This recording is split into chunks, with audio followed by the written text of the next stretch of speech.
Hey Fitheads, today we talk with Tony Gentlecore, the co-founder of Cressey Sports Performance, and now he has his own gym called Core.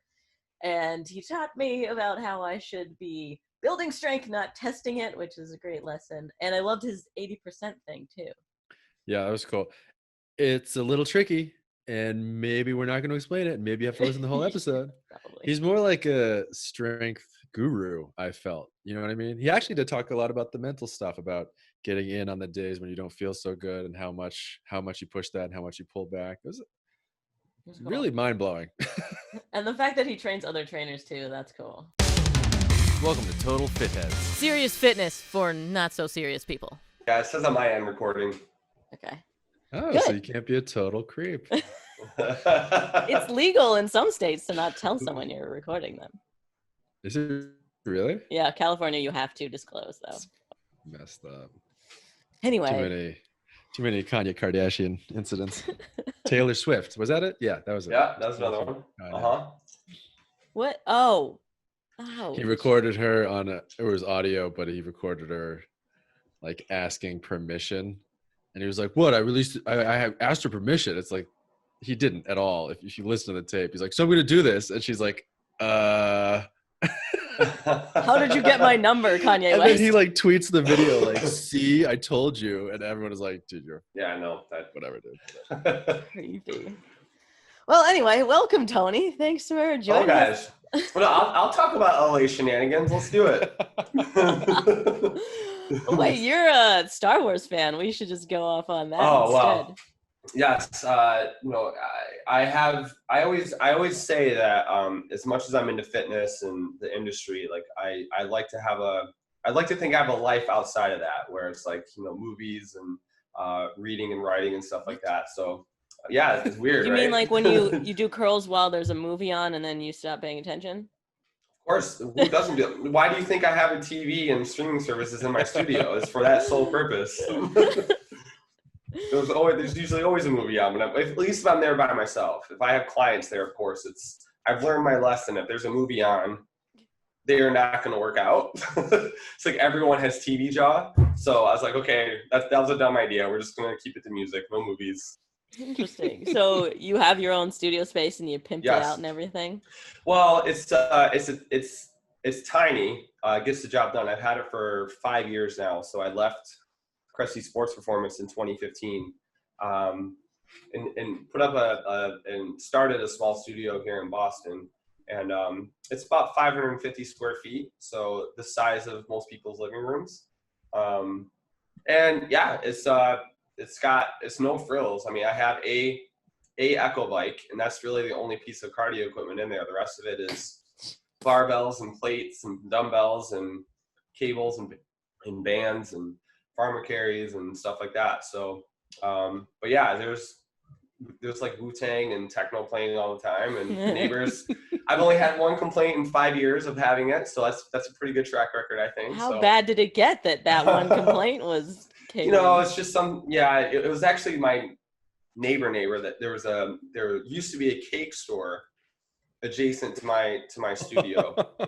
And she came over one day and she's like, normally I don't mind the music, but today it's just like really loud.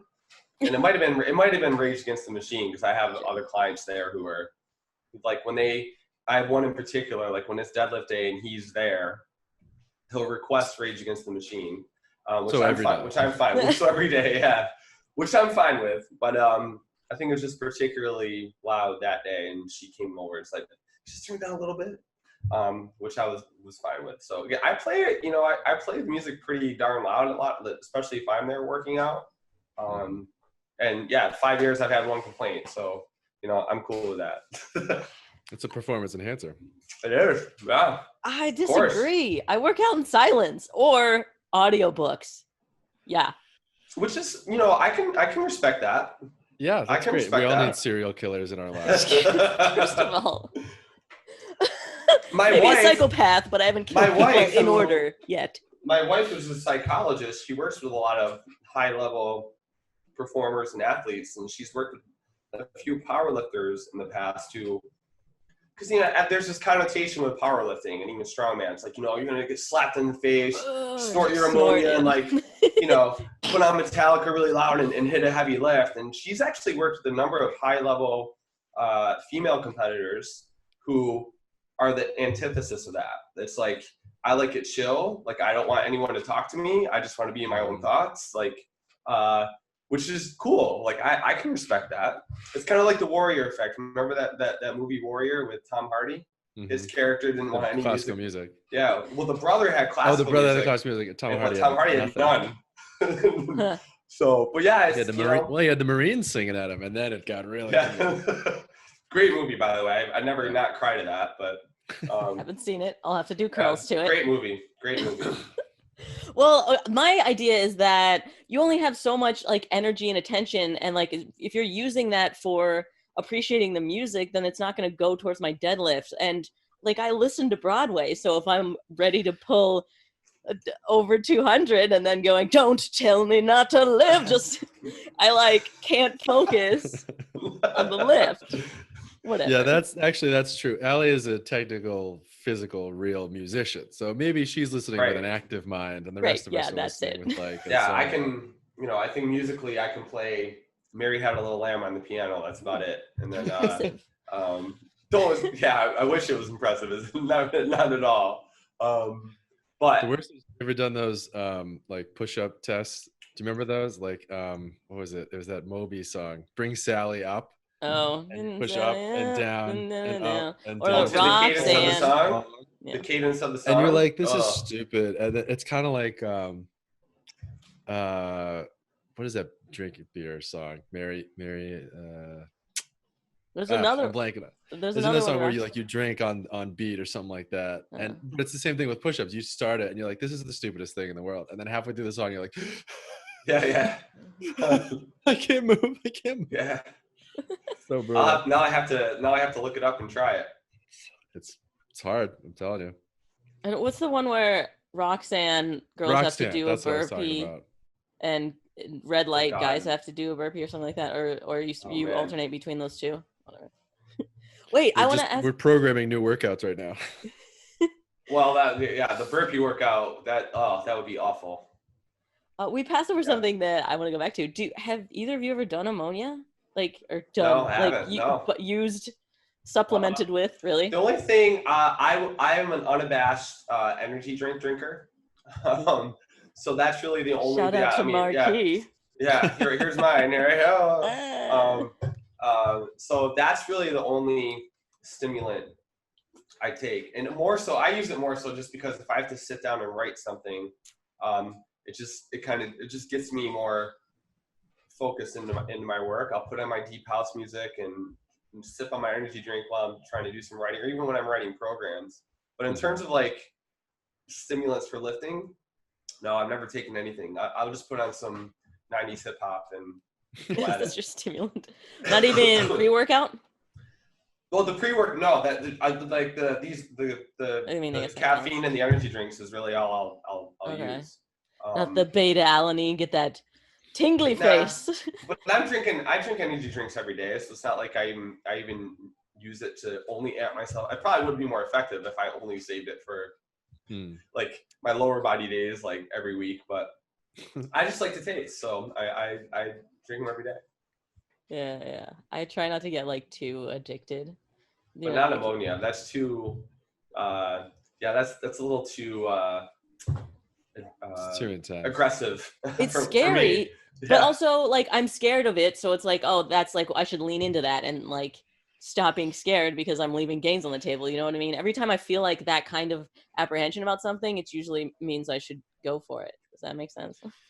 Usually, to a point. Yeah, right. Obviously. I mean, I want to see if I can jump in front of a car. You see what happens. But I don't want to see it. I've tried them and they suck. That's exactly. It doesn't look pleasant. I mean, every time I've been around anyone I've trained in powerlifting gyms and they do it, and I'm just like, why?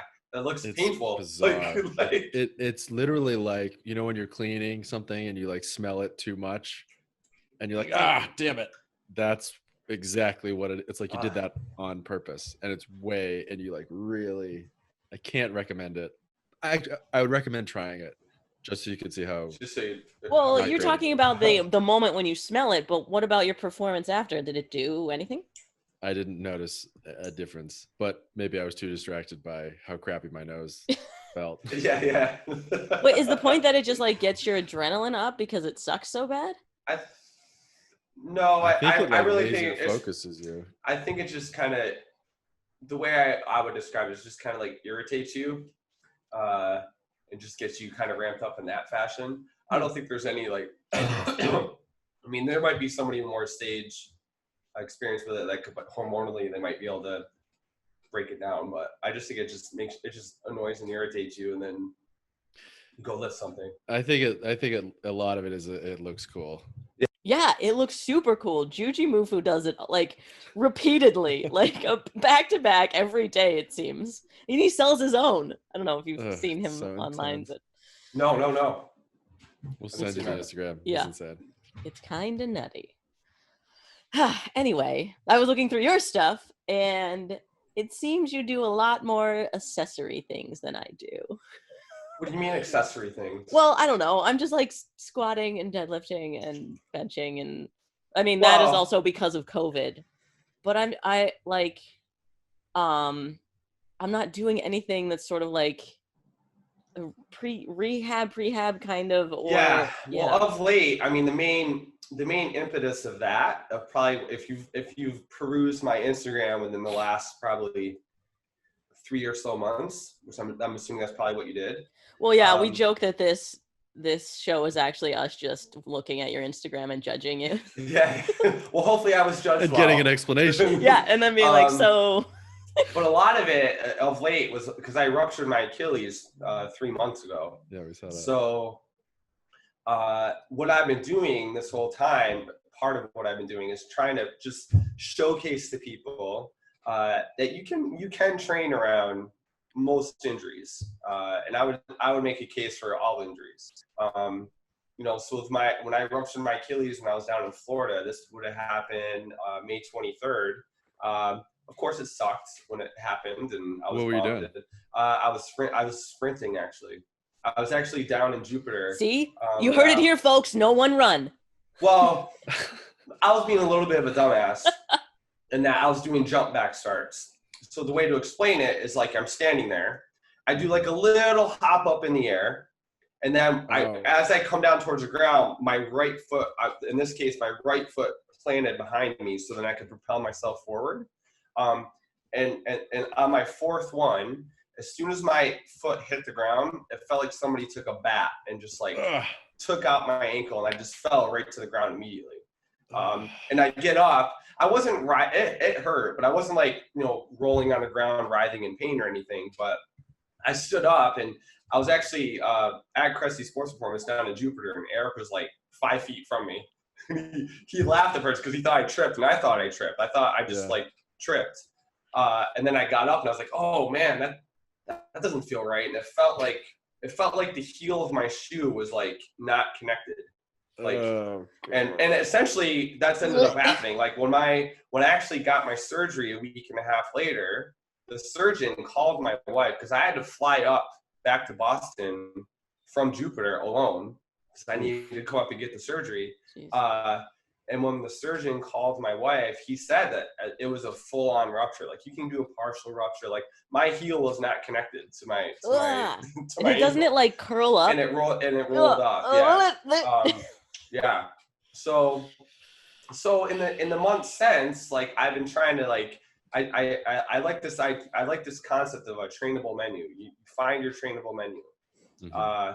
And it's one that I stole from Chris Chase, who's a strength coach with I think he used to work with the Bobcats. He might still be with them, but he used it years ago, and I kind of stole it from him because it really resonated with me, and I think it resonates with a lot of people. It's like when you're injured, whether it's you rupture your Achilles or your shoulder is jacked up, or you hurt your lower back, you can train around that stuff. And that's so of late, I've been doing not a lot of rehabby stuff for the affected side. So my right side, which is the side that I ruptured. But I'll tell you what, my left leg is a beast right now. Like I've been doing a lot of single leg stuff on that side. Now I'm at a point, like I'm about 13, 14 weeks post surgery now. So I'm officially out of the boot. I'm walking. My gait isn't normal. Because you got that massive leg. But I got the one massive leg. But I've been box squatting. I mean, I've been squatting to a box. I mean, I'm pulling from the floor. I'm pulling from blocks now. So I'm about 2 inches above the floor, deadlifting again. I've gotten up to 455 from the floor. Casual. Which is, that's probably my best lift is the deadlift. My best pull is 600. But I'm not, there's no way in hell I would do that right now. You could just curl that. And then I've been, and then in the months since, I've been crushing my bench press, trying to build that back up and doing a lot more pull-ups. And, my coach, Greg Robbins of the Strength House, like he's been great with just working with me and figuring out, okay, let's try to do this now. Let's do this now. I go to physical therapy at Champion Performance, which is Mike Reinhold's place. And I work with Dan Pope, who is an awesome physical therapist because he actually lifts. I always myself, and whenever I point clients to physical therapy, I try to point them towards people who actually lift weights, because that is part of therapy. I'm a firm advocate that lifting weights is part of rehab. It shouldn't just be, you got to get your manual therapy and there's some cute little band stuff you have to do and breathing techniques, blah, blah, blah. But I'm a firm advocate that, like training with barbells, dumbbells, kettlebells, whatever, lifting weights, finding your trainable menu is an important part of rehab, not only to help you get better, but mentally. I would have gone nuts if I respected the process. So when I had my surgery, I didn't do jack squat for 3 days. Like I just sat on the couch. 3 days. Jeez. My sister, because my wife was still down in Florida, so my sister drove in from Albany to take me to the surgery and pick me. It was an in and out surgery. Like I was in the morning. I was home at night. And she stayed with me for the first 3 days, and then my brother-in-law came for a few days until my wife could get back with she drove up from Florida with a 3-year-old by herself. But I lost my train of thought. What was I talking about? That you did actually respect and like cut off. Oh yeah. So the first 3 days, I was on pain medication, it hurt. And I didn't do anything for 3 days. And it come Friday, I got on the floor and I did some like simple mobility drills and stuff on the floor. Then I started doing some RDLs on my non-affected side. I did some pal presses with a band and just kind of moved around a little bit because I was just going stir crazy.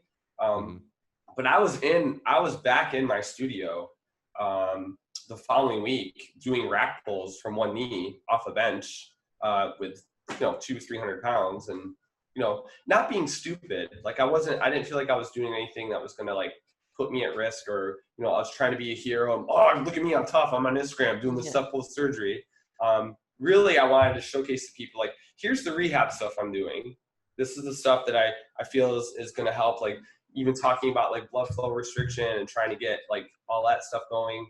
But then still, like, trying to find my trainable menu. Like, hey, I still have an upper body I can crush. I still have a left leg I can crush. So let's do that.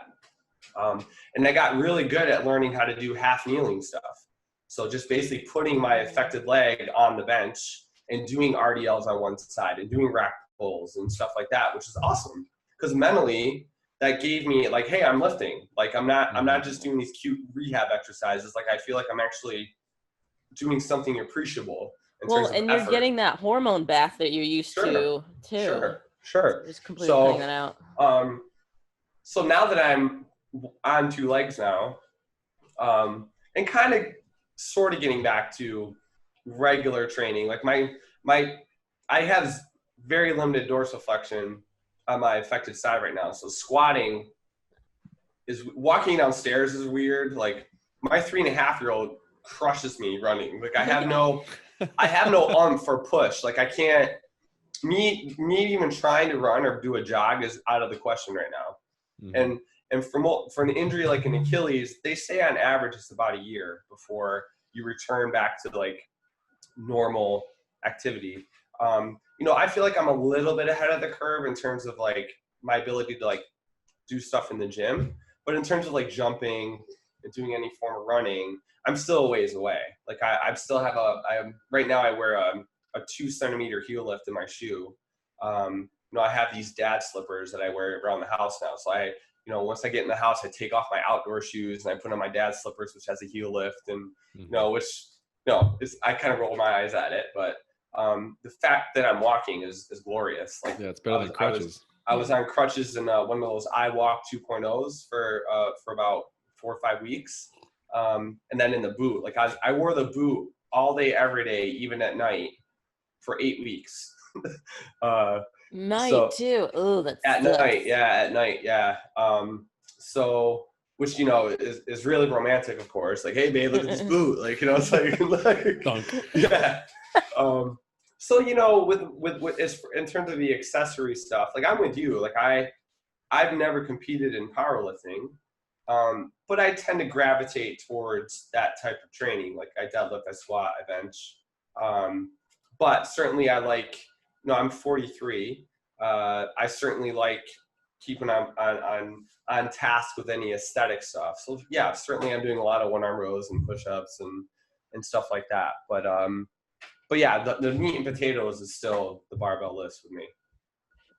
Okay, interesting. That's so important, especially because a lot of people, they get hurt a little bit, or they get hurt on their hand or whatever, and they just completely ignore it. They're like, that's it for me. Like, no more working out for the next 8 And there's 9 been months. numerous times with clients that they've emailed me or sent me a text saying, hey, I'm not really feeling it today. Such and such happened. And I know which clients I can be a little bit of a hard ass with and which ones I can't. But I will certainly call them out because they'll say, oh, my left shoulder is bothering me and I probably shouldn't come in tonight. And I'm just like, listen, we have a lower body and we have a right side we can train, and I can certainly train around a left shoulder injury. Absolutely. And then usually that alone will get them fired up to come in. And all I need is maybe once or twice just to showcase to them. It's like, see, we can get an effective workout in and get some good work done despite being quote unquote hurt. But yeah, certainly there are some eye roll moments where people make up the lamest excuse ever to not come in. We've all done it. We've all done it, and I don't fault that. It's not like I don't call them out like, oh, you loser, like you're not coming in. Yeah, they just need a little nudge. That wouldn't be great for business. But I remember early in my career, I think the weirdest excuse I ever came across, nothing has trumped it to this day, is a woman canceled her session with me because the clothes that she brought to work with her, the color didn't match her mood that day. Ooh. So I was perplexed by that one. I got that email and I was like, what? And I read it and I was like, and I really had no response to it. I was like, okay, I'll see you Friday. Like, So long story short, I started a clothing line. Yeah. You traded with her.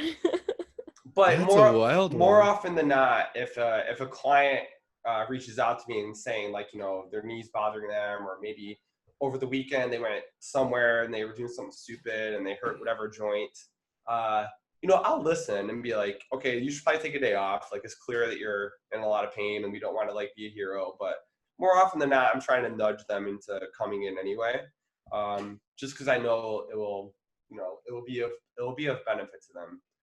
To kind of learn that trainable menu idea. Well, do you run into the opposite where someone's knee is screwed up and then they keep training and making it worse? Yeah. Not that I know that personally or anything. Yes, there's certainly those that try to rough it out and work through pain, and that's another discussion too to have with people. It's like, listen, you don't. Like, that's not doing you any favors. Like, maybe we need to modify the lift we're doing, or, focus on something else. But part of me respects it. Like, I like working with people who want to come train. But at the same time, my job as their coach is to do it in the most time efficient and safest manner possible. And if sometimes I have to be the bad guy, and I say bad guy in quotations, and say, listen, like taking a day off or 2 days or 3 days or even a week is probably going to be the best thing for you at this point. And usually I'll point them to my buddy Dan, who I described earlier, physical therapy, or I'll say you probably need just some manual therapy, or just go get somebody with some keener eyes than me that can actually diagnose you, because I can't. I'm just a stupid strength coach. I can get a general idea of what may be the issue with someone's knee or back or during a certain lift, but certainly I'm not diagnosing anything. And a lot of times, yeah, I've had those conversations too, where it's just like, listen, like time off will probably be, because there's some people who haven't taken a day off in years, and I'm just like, what? I mean, it's Are you crazy in my brain? Can you? Am I pointing the right way? Yeah. But part of me respects that a lot. Like I like working with those type of individuals who are like, yes, I want to train. I love it. It's just like, I love doing it. But at the same time, I got to be like, listen, like, if your pain is a 6 out of 10 here, like that's pretty significant. Like, let's get it looked at, or let's try to modify something. Because to me, that's just your body telling you something. Like either it's a technique thing, or we're using too much volume, and we have to tweak your program a little bit. Sometimes it's as easy as that. If sometimes as a coach, I overshoot the number of sets and reps that they're doing.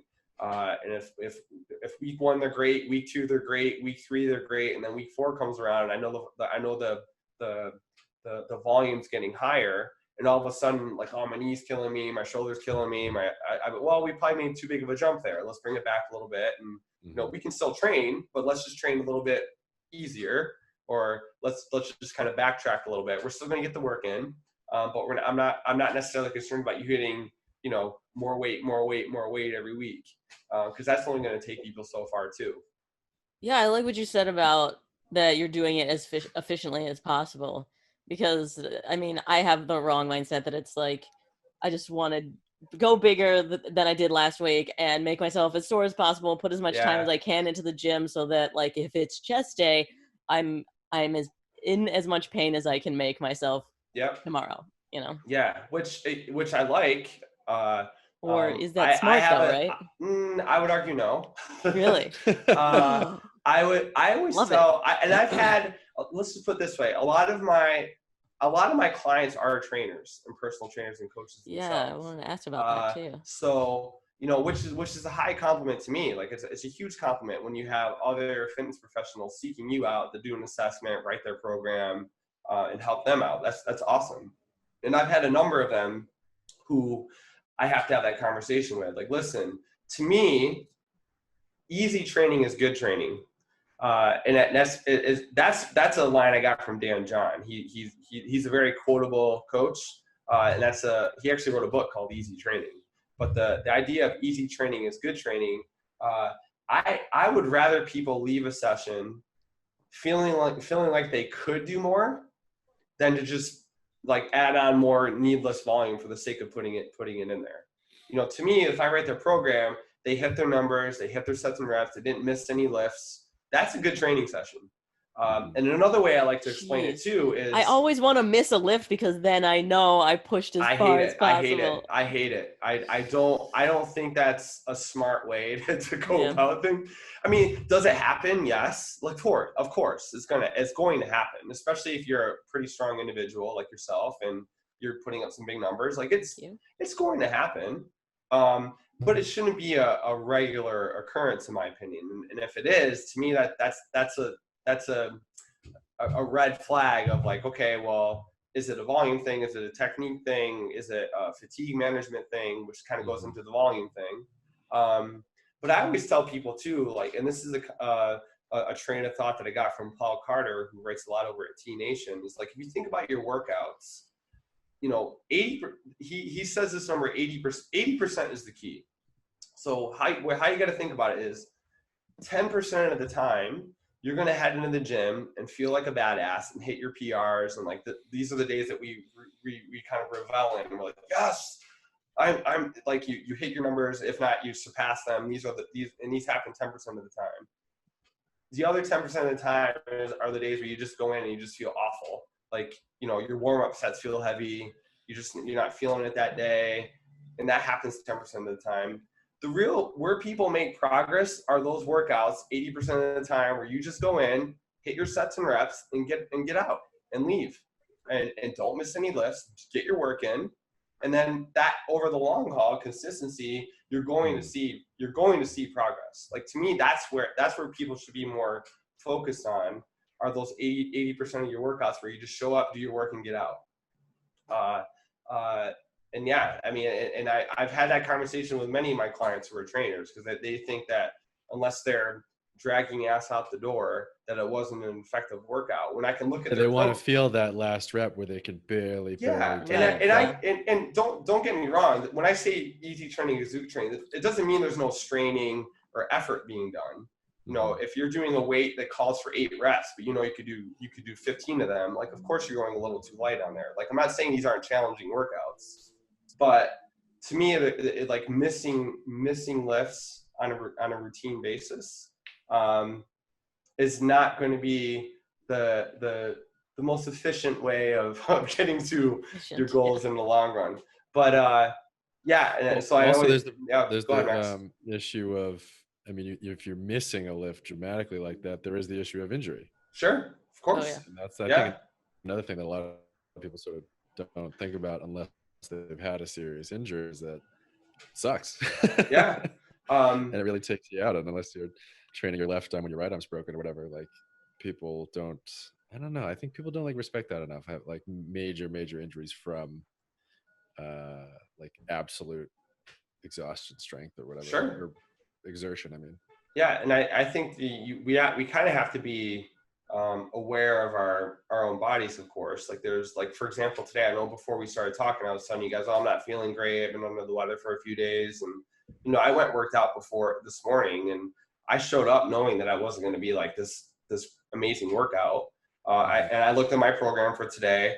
I was like, okay, these are the numbers I need to hit my bench. I hit them. But then, but then with my accessory work, I just kind of like picked the ones I felt like doing, and I just left.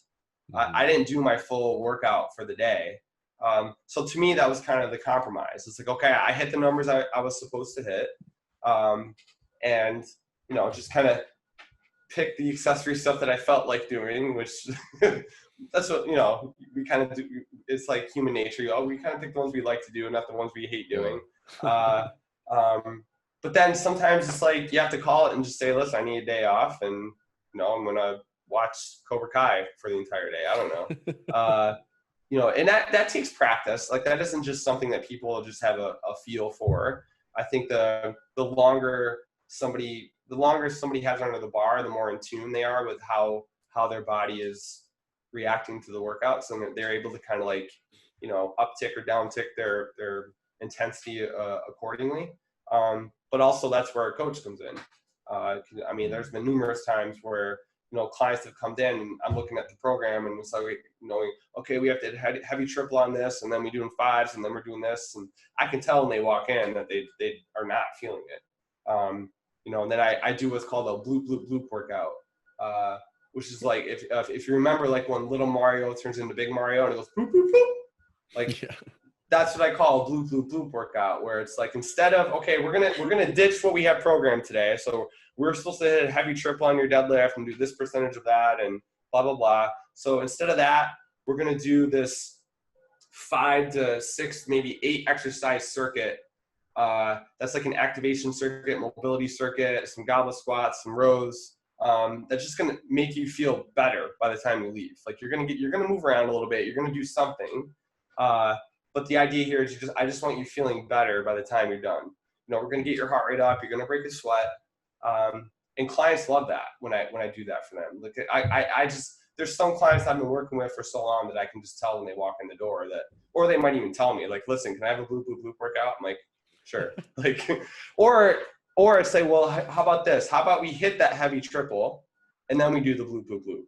Because then that's even better. or then I'm like, they're like, okay, you hit your heavy lift for the day.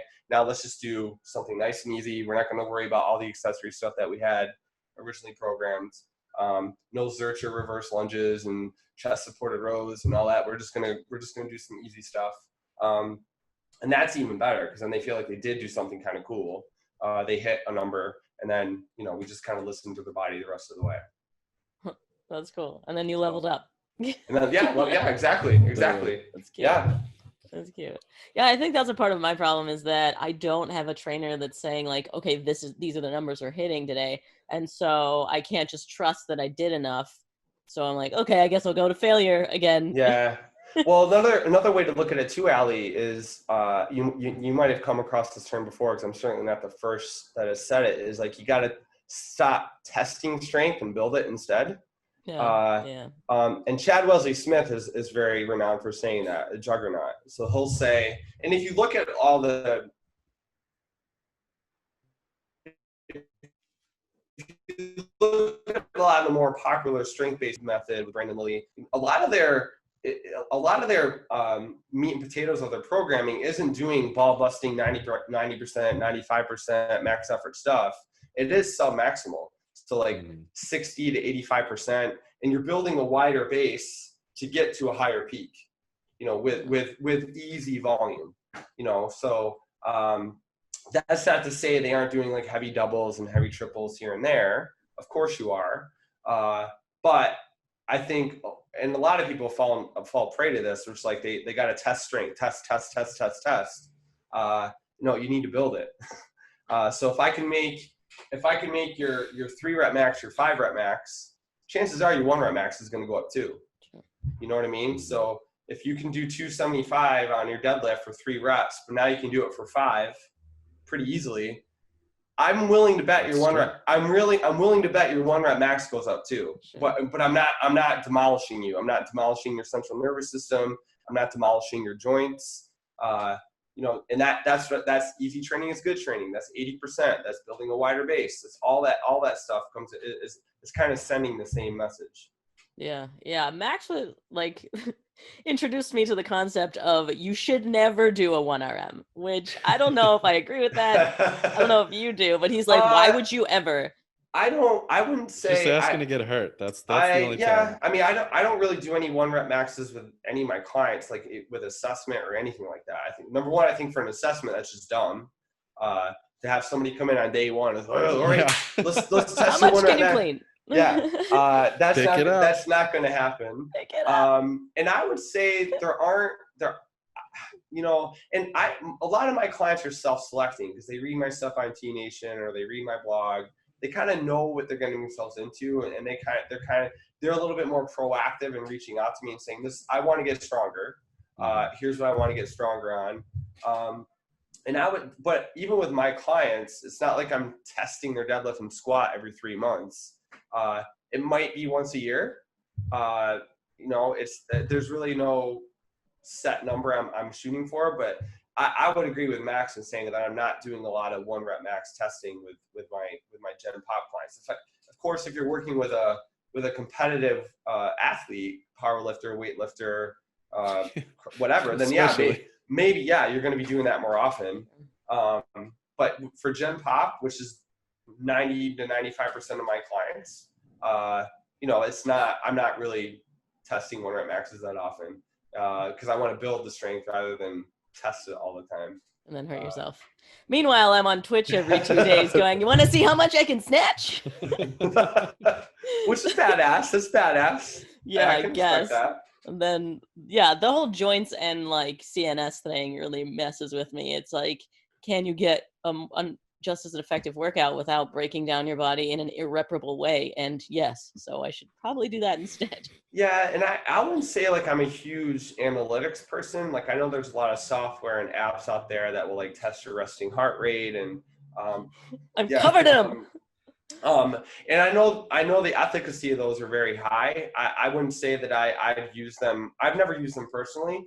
But some of my clients use them just on their own, and they'll sometimes come in and be like, oh, I slept like crap for 2 days, and this is where I'm red today, so I shouldn't go very heavy. I was like, okay, fine. Yeah. That's fine with me.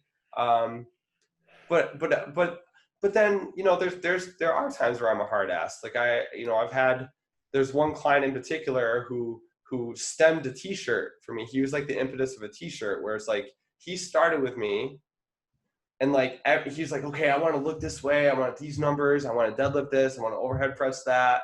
You know, I want to look like so-and-so. I'm like, okay, let's calm down. Like, Who do you want to look like? Yeah. I don't even remember. It was just like, It's a mere match. It was, but then as we started working together for the first few weeks, every time we did an exercise, he's like, oh, this is hard. Oh, this is hard. Or this doesn't, like, yeah, oh dude, man, this is hard. And the guy, and you know, I feel like I'm a little bit of a psychological minded client-based coach. Like, my wife is a psychologist, and, you know, she's had a little bit of a you know, role in how I've changed my coaching style. Input, for sure. But then it got to the point where it's like, we were doing, like, I don't know, lateral raises or something. It's like, oh, these are so hard. And then it just got to the point where I was like, you know what, dude, like, lifting weights isn't supposed to tickle. Like, you need to, like, you have to put in some effort here. Like, it has to suck. Like, you know, there's got to be a degree of a suctitude here. Like, it isn't just going to be butterfly kisses, and like, it's, you gotta work hard. So there's not to say there aren't times I have to kind of kick people in the butt, but more often than not, I err on the side of stop testing 1 rep max so much. If that's the message, if that's the umbrella message.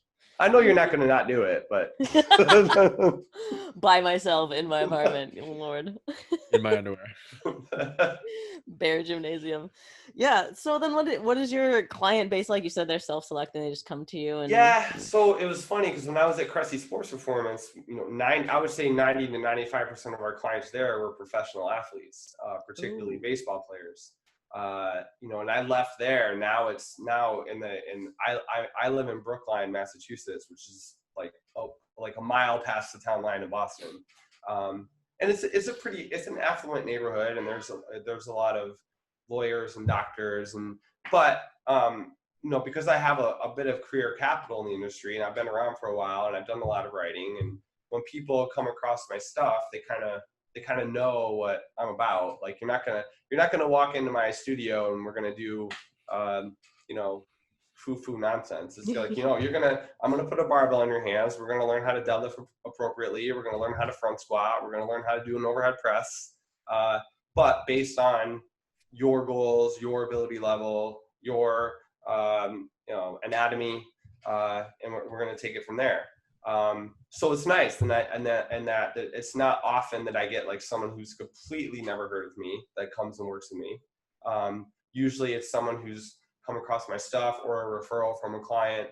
I mean, the tagline of my gym says, because heavy things won't lift themselves. So when people walk by and they see core, and then under it says, because heavy things won't lift themselves, I think that kind of implies that you're going to be lifting stuff. You think? Yeah. We're not going to be doing, I don't know, Zumba, and I'm not anti-Zumba or anything, but you're going to be lifting some weight here. And not to mention when they kind of gives away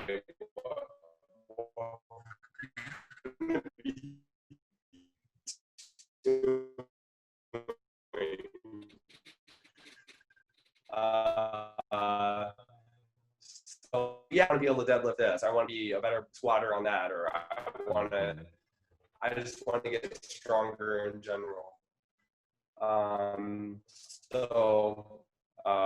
Yeah. So when I say self-select, that's kind of what. If they don't, and I will say, it's not often that I veer away from the trap bar. Like, as much as I'm a fan of deadlifts, most of my clients, home base for them is the trap bar.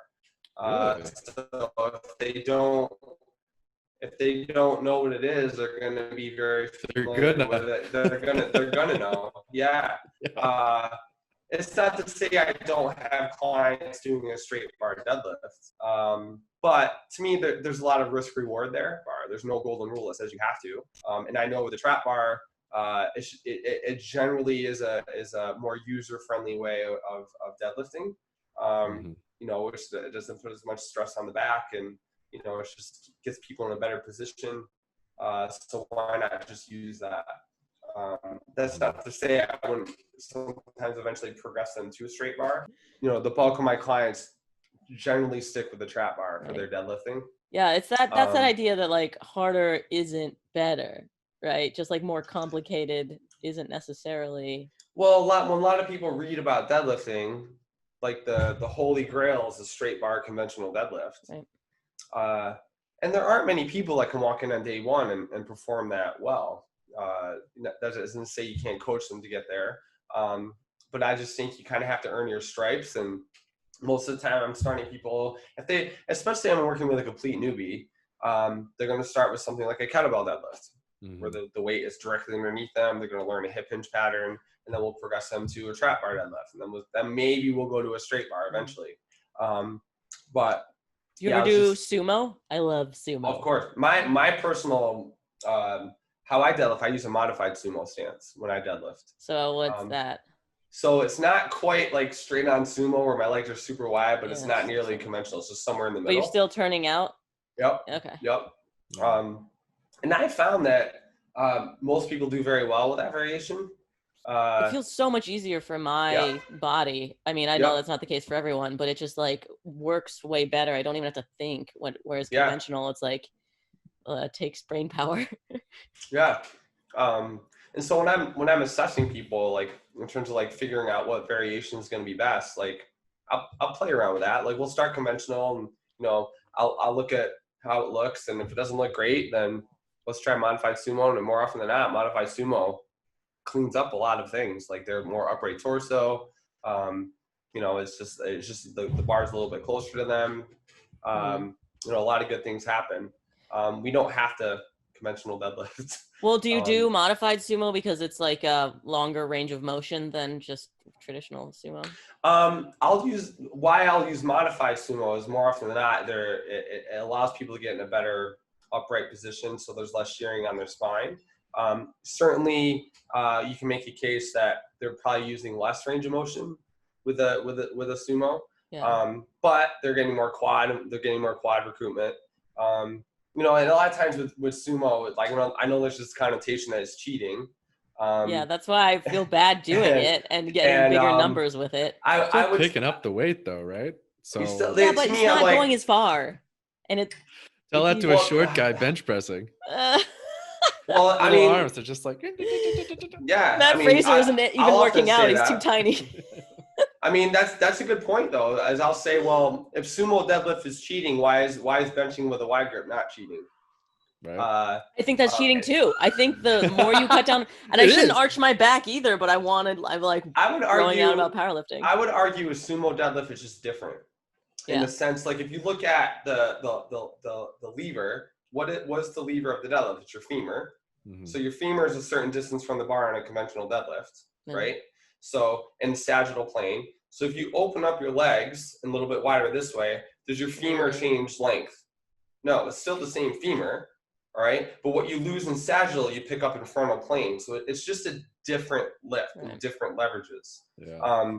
I get that people, it's less range of motion, but there's actually, in terms of like the force reactions, what's going on at the ankle, what's going on at the knee, what's going on at lockout, there's not a whole lot of difference between sumo and conventional. If you look at a lot of the research, and to me, it's all a matter of like setting people up for the best success possible. So based on their body type, you know, and what feels good, what allows them to feel more powerful. So yeah, I don't think it's cheating. Feel a little better now. Okay, don't feel bad, Allie. You're all good. I mean, I do try and do both just because of that, you know, why not? Things. Yeah. Of course. Yeah. I mean, there's times where, you know, I conventional deadlift for years, and then eventually I would always get to a certain point in terms of load, like upper 500s, and then my back would just be like, F you. So then eventually, that makes sense. then eventually I switched to like a modified sumo, you know, and it just felt better on my back, and I was still able to get to 600 with modified sumo. And there's occasionally that I like sometimes my accessory deadlift work is conventional, just to kind of remind myself of what that is and what it feels like. But yeah, of course you can do both, just like you can back squat and front squat. You don't have to pick one. Like you can do both. I think it's silly when people, when the internet gets all up in a frizzy and a tizzy about, sumo versus conventional, back squatting versus front squatting. It's like, they're all great. Just try to remember it's not about you. It's not about you. It's about your client and what's best for them. And their Instagram. Yeah. Yeah. Yeah, when I saw that your gym was named Core, I was like, oh, he must be all about abs, and I realized that's your name. No, it's a little bit because of my last name. Yeah, I figured it was a nice. We learned the hard way when we opened up Cressey Sports Performance. Naming your gym after your name is not necessarily a great thing. In the sense, like, because whenever somebody came to Cressey Sports Performance, and even still, they only want to work with Eric. Yeah. Whereas if it's just called Core, or it's not just me, and I have other coaches that sublet the space for me. So there are other coaches that are using the space. So if it was called Tony Gentlecore Performance, and then you're getting the B squad if it's not you. Yeah. So so there's that. So then I just figured it was a nice little compromise with, core is like, that's a pretty well-known fitness term, but it also implies a little bit of my last name. So I'll run with that. But like abs or not? Do I train abs? Yeah. I would say you said you front squat, so clearly that's the ab training. So right? To me, yeah. So I wouldn't say I go out of my way to do a lot of direct abdominal training with my clients, because I feel like a lot of the stuff that I do with them anyways is kind of hitting that area regardless.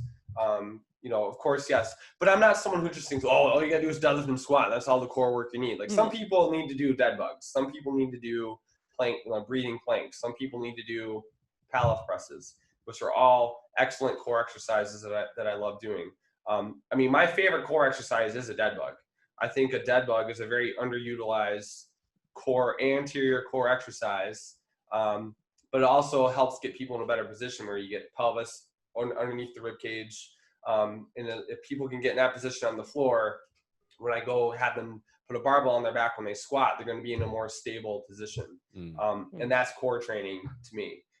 I wouldn't say I'm not against doing traditional ab work, like a bunch of crunches and, cable pull downs and stuff like that. Like every now and then, sure, I'll throw it in there just to give people a little bit of what they want. But yeah, I generally, when I know I only have an hour with somebody, like people do that shit on their own anyway. I know when I write I know for a fact when I write a program for them that they do outside of working with me. So most of my clients will come to core once or twice a week, and then they also go to a commercial gym, but then they're following a program that I write all along.